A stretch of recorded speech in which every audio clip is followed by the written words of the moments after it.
సారా అర్జున్ గారి యాక్టింగ్ మాత్రం ఇందులో నెక్స్ట్ లెవెల్ అని అయితే చెప్పొచ్చు. ఎవరు అంటే మీకు అర్థమయ్యేలా చెప్పాలి అంటే నాన్న మూవీ, పొన్నియిన్ సెల్వన్ 2 మూవీ, అలాగే దురంధర్లో హీరోయిన్ అనమాట. సో అర్థమైంది కదా, ఆవిడ ఇందులో నెక్స్ట్ లెవెల్లో అయితే నటించారు. అలాగే భూమిక చావ్లా గారి యాక్టింగ్ కూడా చాలా బాగుందని అయితే చెప్పొచ్చు. ఇంతకుముందు ఈ డైరెక్టర్ అలాగే భూమిక చావ్లా గారి కాంబినేషన్లో అయితే ఒక్కడు అనే మూవీ వచ్చిందనమాట, మహేష్ బాబు గారు హీరో. సో మీకు ఈ పాటికి అర్థమై ఉండాలి కదా, గుణశేఖర్ గారు డైరెక్ట్ చేసిన యుఫోరియా మూవీ గురించి అనమాట. మూవీ అయితే ఫస్ట్ హాఫ్ ఎక్సలెంట్గా ఉంది, సెకండ్ హాఫ్లో మాత్రం చాలా వరకు ల్యాగ్నే చూపించారని అయితే చెప్పాలి. కానీ దానికి కూడా ఒక ఫైనల్ ట్విస్ట్తో న్యాయం చేశారని అయితే చెప్పాలి.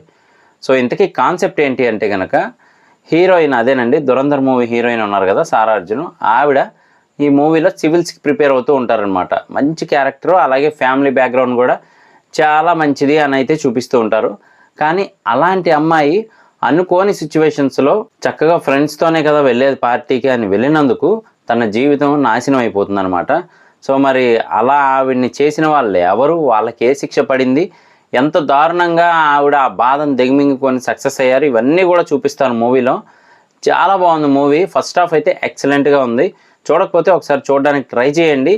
సో మొత్తానికి అలా వాళ్ళ 5గురు కూడా ఆవిడ జీవితాన్ని నాశనం చేసిన తర్వాత వాళ్ళకి శిక్ష అసలు ఎంత దారుణంగా పడింది. మళ్ళీ భూమిక గారు తన కొడుకుని జైల్లో ఉంటే కాదు బయటకు వస్తే మారతాడు అని నమ్మి బయటకు వచ్చిన తర్వాత ఆవిడ ఎలాంటి సిచ్యువేషన్స్ ఫేస్ చేయాల్సి వచ్చింది, ఇవన్నీ బాగా చూపించారు.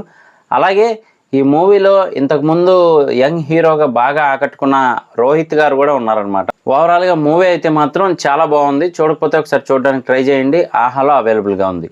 ఇది నా రివ్యూ మాత్రమే. మరి మూవీ చూసిన తర్వాత మీకేమనిపించింది అనేది కింద కామెంట్ చేయడం మర్చిపోకండి. నేను మీ ప్రసాద్, మళ్ళీ నెక్స్ట్ వీడియోలో కలుస్తాను. Love you all.